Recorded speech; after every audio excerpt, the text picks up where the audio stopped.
സംസ്ഥാന സർക്കാരിന്റെ ആഭിമുഖ്യത്തിൽ സംഘടിപ്പിക്കുന്ന ആഗോള അയ്യപ്പ സംഗമം രാഷ്ട്രീയ ലക്ഷ്യങ്ങൾക്കായി മാത്രം ആസൂത്രണം ചെയ്ത പരിപാടിയാണെന്ന് കൊടിക്കുന്നിൽ സുരേഷ് എം.പി. എൽ.ഡി.എഫ് സർക്കാരിന്റെ കഴിഞ്ഞ 9 വർഷത്തെ ഭരണകാലത്ത് ശബരിമലയുടെ വികസനത്തിനോ വിശ്വാസ സംരക്ഷണത്തിനോ വേണ്ടിയുള്ള ഒരു നടപടിയും കൈക്കൊണ്ടിട്ടില്ല. സർക്കാർ ഇപ്പോൾ ആഗോള അയ്യപ്പ സംഗമവുമായി മുന്നോട്ട് വരുന്നത് വോട്ട് ബാങ്ക് രാഷ്ട്രീയം ലക്ഷ്യം വെച്ചുള്ള ശ്രമമാണെന്നും എം.പി. പറഞ്ഞു. സംസ്ഥാന സർക്കാരിന്റെ ആഭിമുഖ്യത്തിൽ സംഘടിപ്പിക്കുന്ന ആഗോള അയ്യപ്പ സംഗമം രാഷ്ട്രീയ ലക്ഷ്യങ്ങൾക്കായി സംഘടിപ്പിച്ച പരിപാടിയാണെന്ന് കൊടിക്കുന്നിൽ സുരേഷ് എം.പി. ആരോപിച്ചു. എൽ.ഡി.എഫ് സർക്കാരിന്റെ കഴിഞ്ഞ 9 വർഷക്കാലത്തെ ഭരണത്തിൽ ശബരിമലയുടെ വികസനത്തിനോ വിശ്വാസ സംരക്ഷണത്തിനോ വേണ്ടിയുള്ള യാതൊരു നടപടിയും സ്വീകരിച്ചിട്ടില്ല.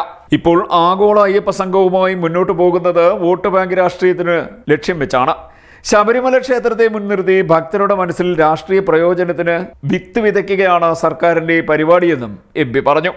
കോടതി വിധിയുടെ മറവിൽ യുവതീ പ്രവേശനത്തിന് അനുകൂലമായി പ്രവർത്തിച്ച പിണറായി സർക്കാരിന്റെ നടപടി 10,000-കണക്കിന് വിശ്വാസികളുടെ മനസ്സിൽ ഇപ്പോഴും ഉണങ്ങാത്ത മുറിവാണ്. യുവതീ പ്രവേശനത്തിന്റെ മറവിൽ ഭക്തർക്കെതിരെ നടത്തിയ പോലീസിന്റെ ക്രൂരമായ നടപടികളെ ഇതുവരെയും സർക്കാർ അപലപിച്ചിട്ടില്ല.